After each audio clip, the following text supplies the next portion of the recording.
Assalamualaikum warahmatullahi wabarakatuh. Perkenalkan, nama saya Rahmadi Ahmad, NPM 3061924017 dari Prodi Biologi. Lumut tanduk. Lumut tanduk adalah sebuah tanaman kecil yang tidak memiliki bunga.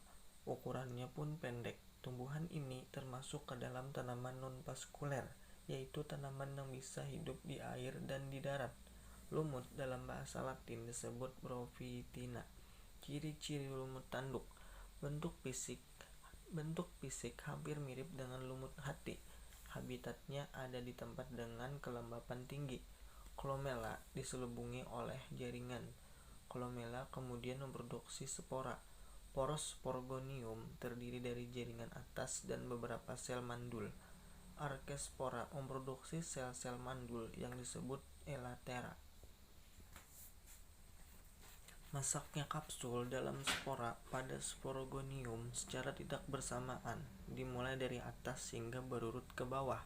Dinding sporogonium memiliki stoma yang terdapat 2 sel penutup. Sporogonium tidak memiliki tangkai dan mempunyai bentuk yang tidak mirip tanduk. Gametofitnya mempunyai talas berbentuk cakram dengan tepi bertoreh.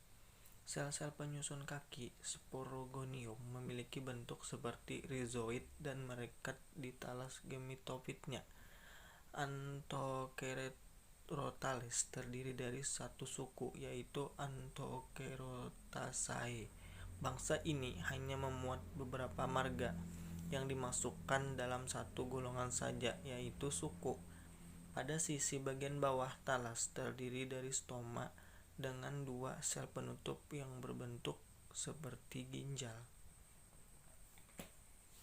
Berdasarkan analisis menggunakan asam nukleat, ternyata lumut jenis ini memiliki kerabat paling dekat dengan salah satu tumbuhan berpembuluh atau vaskuler.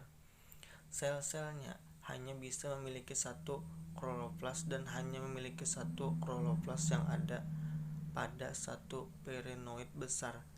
Siklus hidup lumut tanduk. Tumbuhan lumut berkembang biak secara vegetatif dan generatif. Pada umumnya, lumut berkembang biak dengan secara generatif.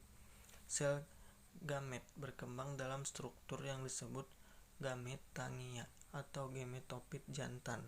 Pada siklus hidup lumut membentuk gametangia disebut antheridium yang menghasilkan sperma berflagela. Betina disebut archegonium yang menghasilkan sel telur atau ovum.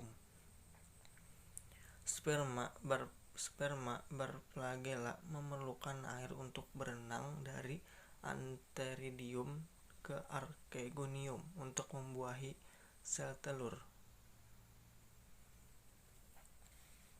Habitat lumut tanduk. Karena gametofit lumut bersifat autotrofik, mereka membutuhkan sinar matahari yang cukup untuk melakukan fotosintesis. Toleransi naungan bervariasi menurut spesies, sama halnya dengan tumbuhan tingkat tinggi. Di sebagian besar wilayah, lumut tumbuh terutama di daerah yang lembab dan teduh, seperti daerah berhutan dan di tepi sungai.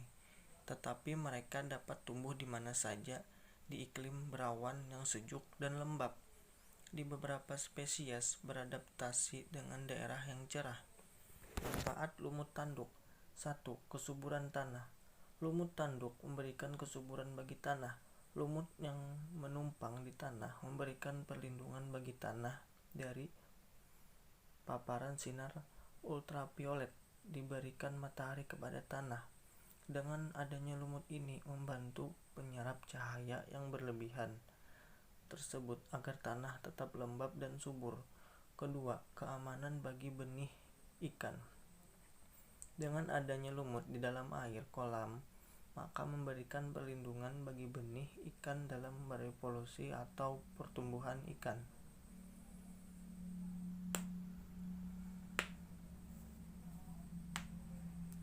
3. Untuk polusi udara. Dengan banyaknya pencemaran udara pada era modern ini membuat udara bersih semakin berkurang. Tapi dengan membudidaya lumut tanduk dapat mengurangi polusi tersebut. Udara kotor yang melintas di atas lumut akan diserap dan diproses menjadi udara segar. 4. Sebagai hortikultura. Hortikultura adalah semacam pengembangbiakan atau menggabung dengan tanaman lain. Pengembangbiakan seperti ini sering dilakukan oleh tanaman lumut yang menempel pada tumbuhan lain. 5. Sebagai pendeteksi mineral dalam tanah. Tanah juga mengandung kandungan mineral yang berguna untuk melembabkan, juga berguna sebagai proses pernapasan dari tumbuhan. 6. Menangkal hama dan serangga. Bagi serangga dan hama, tumbuhan hijau adalah makanan berharga. Kedua serangga ini biasanya harus diberi obat semprot agar hilang, tapi penyemprotan tersebut membuat tanaman mengalami kerugian. 7. Sebagai alternatif pengobatan. Selain berguna bagi tanaman lain, lumut ini juga dapat digunakan untuk mengobati batuk, mengobati hepatitis, dan juga penyakit jantung. Tanaman yang biasanya selalu kita singkirkan karena dianggap sebagai hama, malah menjadi sebaliknya dan dapat menyembuhkan penyakit berat seperti jantung. Sekian dari saya. Terima kasih. Wassalamualaikum warahmatullahi wabarakatuh.